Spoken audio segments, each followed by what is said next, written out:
अस्सलामुअलैकुम स्टूडेंट्स, कैसे हैं आप सब लोग। आई होप कि आप सब लोग खैरियत से होंगे, ठीक होंगे। My name is Kamran Shah and you guys are watching our YouTube channel AK education. So today we are going to study class 11 chemistry chapter 6 हमारे पास चल रहा है and the chapter name is state of matter solid. और आज हम जो है 2-3 टॉपिक्स को डिस्कस करने जा रहे हैं, जिसमें हमारे पास क्रिस्टल लैटिस है, यूनिट सेल है, एलोट्रॉपी है एंड ट्रांजिशन टेम्परेचर है। इन चारों टॉपिक्स को हम डिस्कस करेंगे ब्रीफली। तो सबसे पहले अगर हम देखें तो क्रिस्टल लैटिस होता क्या है। बेसिकली बच्चों को इस टॉपिक के अंदर बहुत ज़्यादा मुश्किल होती है, हालांकि है कुछ भी नहीं, बहुत सिंपल सा टॉपिक है क्रिस्टल लैटिस का। क्रिस्टल लैटिस होता क्या है? इट इज़ एन अरे ऑफ पॉइंट्स। अरे का मतलब क्या होता है? अरेंजमेंट्स ऑफ पॉइंट्स, ठीक है, विच रिप्रेजेंट एटम, आयंस और मॉलिक्यूल। हमारे पास जो क्रिस्टल लैटिस होता है ये हमारे पास अरेंजमेंट्स ऑफ पॉइंट्स होता है, और वो जो पॉइंट्स होते हैं वो क्या रिप्रेजेंट कर रहे होते हैं? वो रिप्रेजेंट कर रहे होते हैं या तो एटम्स को, या तो आयंस को, या तो मॉलिक्यूल्स को इन 3 डायमेंशन स्ट्रक्चर। एक 3 डायमेंशनल स्ट्रक्चर के अंदर हमारे पास मॉलिक्यूल्स, एटम या आयंस जो हैं वो पॉइंट्स की शक्ल में जो है वो अरेंज हुए हुए होते हैं, जिसको हम क्रिस्टल लैटिस कहते हैं, ठीक है। अब अगर हम अपने घरों के अंदर देखें, जो चीनी का एक छोटा सा दाना अगर हम उठाएं, या फिर एक सोडियम क्लोराइड यानी नमक का एक छोटा सा ज़र्रा अगर हम उठाएं, जो एक छोटा सा पार्टिकल अगर हम उठा के उसको माइक्रोस्कोप के अंदर देखें, तो एक बहुत बड़ा स्ट्रक्चर, एक जालनुमा, एक 3 डायमेंशनल जाल, आप पिक्चर आपके सामने चल रही होगी, आप देख सकते हैं कि आपको 3 डायमेंशनल एक बहुत बड़ा जाल नजर आएगा, एक बहुत बड़ा नेटवर्क नजर आएगा, जिसको हम क्रिस्टल लैटिस कहते हैं। और इसके ऊपर जहां जहां पॉइंट्स नजर आ रहे हैं आपको, ये पॉइंट्स क्या रिप्रेजेंट कर रहे हैं? ये या तो एटम्स होंगे, या तो हमारे पास आयंस होंगे, या फिर क्या होंगे? मॉलिक्यूल्स होंगे। और इन पॉइंट्स को लैटिस पॉइंट्स भी कहा जाता है, ठीक है। तो एक दफ़ा फिर पढ़ लेते हैं कि क्रिस्टल लैटिस होता क्या है।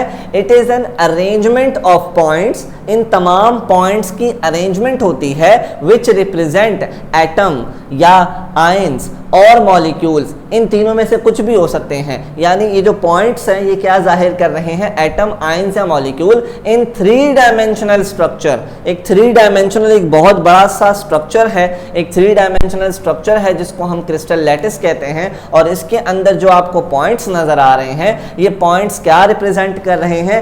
एटम, आयंस या फिर हमारे पास मॉलिक्यूल रिप्रेजेंट कर रहे हैं। अब क्रिस्टल लैटिस को हम पढ़ते क्यों हैं? अब याद रखिएगा कि अगर कोई भी हमारे पास मॉलिक्यूल्स, सॉलिड एटम मौजूद है, क्रिस्टलाइन सॉलिड मौजूद है, उसके अंदर एटम्स होते हैं या मॉलिक्यूल्स होते हैं या आयंस होते हैं, तो crystal lattice can be determine. हम इनकी अरेंजमेंट्स को पढ़ने के लिए क्रिस्टल लैटिस के कोई भी जो क्रिस्टल है उसके स्ट्रक्चर को जानने के लिए, उसकी अरेंजमेंट को जानने के लिए क्रिस्टल लैटिस को पढ़ते हैं। यानी कि हम ये कह सकते हैं कि इन सॉलिड्स एटम, आयंस और मॉलिक्यूल्स आर प्रेजेंट। जो क्रिस्टलाइन सॉलिड्स होते हैं उनके अंदर क्रिस्टल्स के शक्ल में आयंस, एटम या मॉलिक्यूल शाप जो है वो मौजूद होते हैं। And the structure of a crystal, किसी भी स्ट्रक्चर, क्रिस्टल के स्ट्रक्चर को हम डिटरमाइन कर सकते हैं।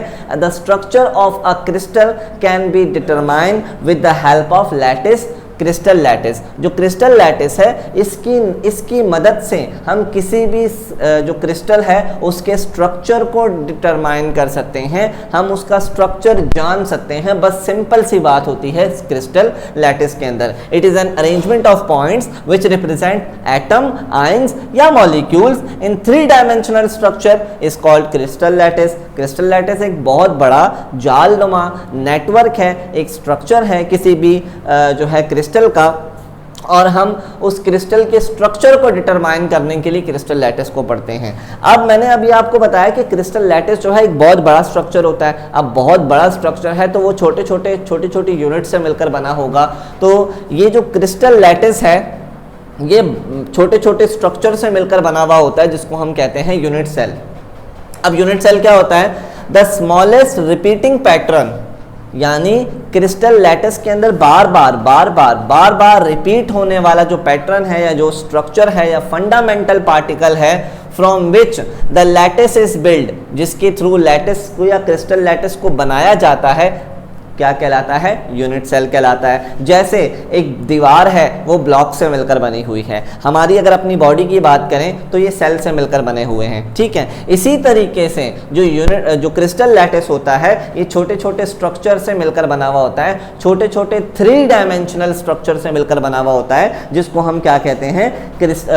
यूनिट सेल कहते हैं। अब यूनिट, मैंने आपके सामने एक छोटा सा यूनिट सेल ड्रॉ किया है। अब यहाँ पर याद रखिएगा, छोटा सा क्यूब मैंने आपके सामने बनाया है। ज़्यादातर हम जो स्टडी आउट करते हैं वो क्यूबिक क्रिस्टल को ही जो स्टडी आउट कर रहे होते हैं, तो मैंने उसी में से एक जो है पूरे क्रिस्टल लैटिस में से एक यूनिट सेल निकाल कर आपके सामने यहाँ पर ड्रॉ किया है।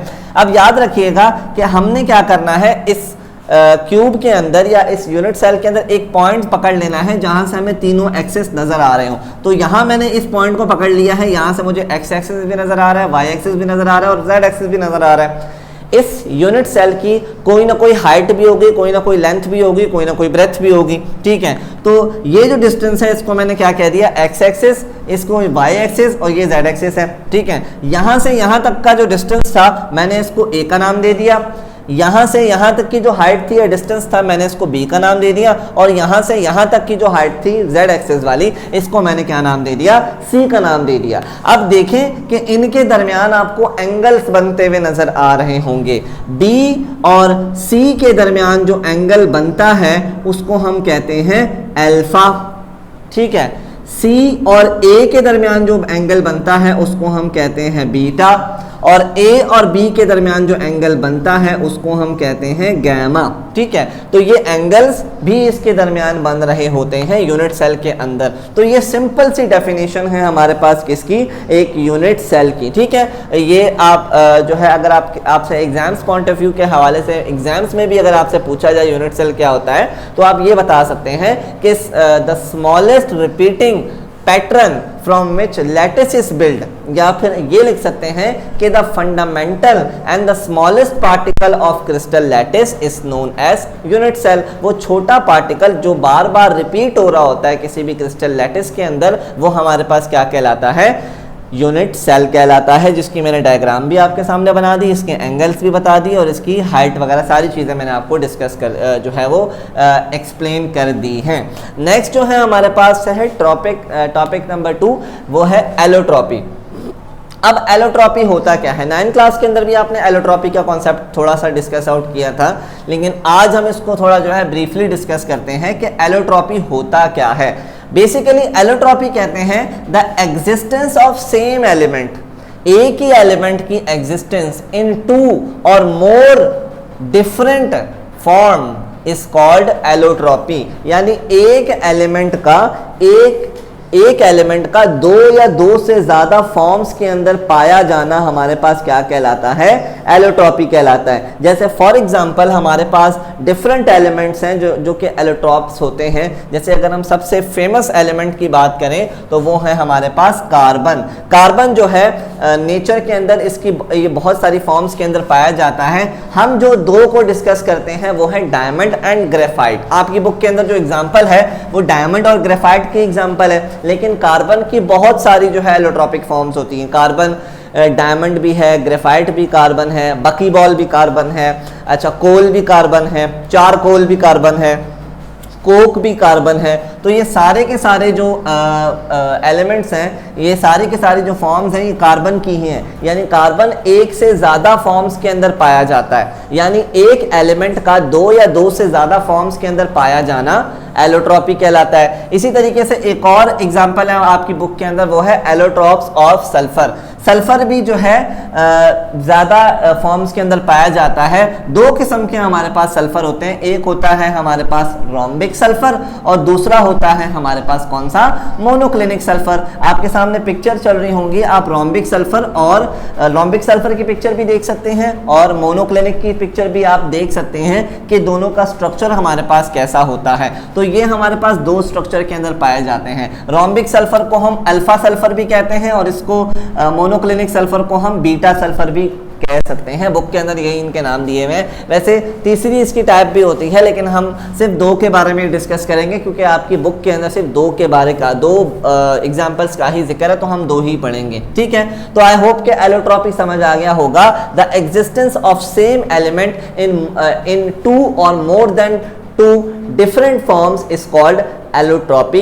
किसी भी एलिमेंट का दो या दो से ज्यादा फॉर्म्स के अंदर पाया जाना एलोट्रॉपी कहलाता है। नेक्स्ट टॉपिक है हमारे पास ट्रांजिशन टेम्परेचर। अब ट्रांजिशन टेम्परेचर भी एलोट्रॉपी के कॉन्सेप्ट से थोड़ा मिलता जुलता कॉन्सेप्ट हमें दिया हुआ है। इसका मतलब क्या है? The temperature at which two allotropic forms of same element coexist in equilibrium is known as transition temperature. यानी कि एक ऐसा टेम्परेचर जिसके ऊपर दो एलोट्रॉपिक फॉर्म्स किसी भी सेम एलिमेंट की, जैसे यहां पर एग्जांपल इन्होंने हमें सल्फर की दी हुई है बुक के अंदर, यानी एक ऐसा टेम्परेचर जिसके ऊपर दो एलोट्रॉपिक फॉर्म्स मौजूद हों, सेम एलिमेंट की, एक ही एलिमेंट की दो एलोट्रॉपिक फॉर्म सेम टाइम पर मौजूद हों, एग्जिस्ट कर रही हूं, दोनों एक साथ रह रही हूं at equilibrium is known as transition temperature. अगर समझ नहीं आता तो एग्जाम्पल के थ्रू समझ लें। अच्छा, एक है हमारे पास रोम्बिक सल्फर जिसको हम क्या कहते हैं? अल्फा सल्फर भी कहते हैं, ठीक है। यहां पर मैं ये भी लिख लेता हूं कि इसको ही हम अल्फा सल्फर भी कहते हैं और इसको हम बीटा सल्फर भी कहते हैं, ठीक है। अब अल्फा सल्फर जो होता है, अगर इस सल्फर का टेम्परेचर 95 से कम हो तो वो रोम्बिक सल्फर के अंदर मौजूद होता है, यानी अल्फा सल्फर उसको कहते हैं। अगर सल्फर का टेम्परेचर जो है, अगर हम हीट इसको दें और ये 95.5 से बढ़ जाए, ज़्यादा हो जाए, 96 हो जाए, 97 हो जाए, तो ये कौन सी फॉर्म के अंदर कन्वर्ट हो जाता है? Monoclinic sulphur. अब आप बोलेंगे सर ये तो दोनों अलग अलग फॉर्म्स के ऊपर है, लेकिन एक ऐसा टेम्परेचर भी है 95.5 डिग्री सेल्सियस, एक ऐसा टेम्परेचर भी है कि इस टेम्परेचर के ऊपर ये दोनों फॉर्म्स एक साथ कोएग्जिस्ट करती हैं। एक ऐसा टेम्परेचर जहां पर दो allotropic forms of same element, एक ही एलिमेंट की दो एलोट्रॉपिक फॉर्म एक साथ रह रही हूं, एक साथ कोएग्जिस्ट कर रही हूं इन इक्विलिब्रियम पॉइंट, उसको हम क्या कहते हैं? ट्रांजिशन टेम्परेचर कहते हैं। यानी ये जो 95.5 डिग्री सेल्सियस है, इसके ऊपर इस टेम्परेचर पे रोम्बिक सल्फर और मोनोक्लिनिक सल्फर दोनों साथ कोएग्जिस्ट कर रहे हैं। जैसे ही हम टेम्परेचर कम करेंगे तो ये रोम्बिक सल्फर के अंदर कन्वर्ट हो जाएगा, और जैसे ही टेम्परेचर हम बढ़ाएंगे तो ये मोनोक्लिनिक के अंदर कन्वर्ट हो जाएगा। लेकिन अगर 95.5 डिग्री सेल्सियस के ऊपर अगर हम इसको रखते हैं तो ये जो है दोनों फॉर्म्स जो है एक साथ कोएग्जिस्ट करेंगी।